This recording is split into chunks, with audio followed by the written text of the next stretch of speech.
Hi guys, in this video I'm going to show you how you can play Euro Truck Simulator 2 on your PC. So one thing that I want to mention is that Euro Truck Simulator 2 is a paid game, but you can play a demo version of it and I will show you how. So first you need to download Steam, and Steam is a games marketplace. For that you need to go to your browser and then search for Steam Powered. Click on the top link and here you need to create a new account if you don't have one and then click on install Steam. It is a very super easy process. So once you have downloaded your Steam, you need to go to Steam and then click on store. Once you are in the store, you need to search for the game Euro Truck Simulator 2 and then tap on the top one.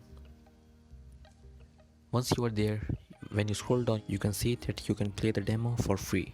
All you need to do is click on the download button. But if you want to buy it, you can see that it is for 11.99 USD.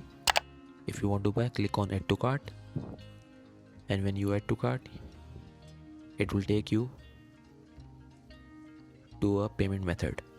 I want to purchase for myself and will click on it, and then here I need to add my card details. Once you are done, click on continue and you will have your game in the library section. I hope you found this video useful. Please consider liking the video and subscribe to our channel for more videos like this, and I will see you in the next one.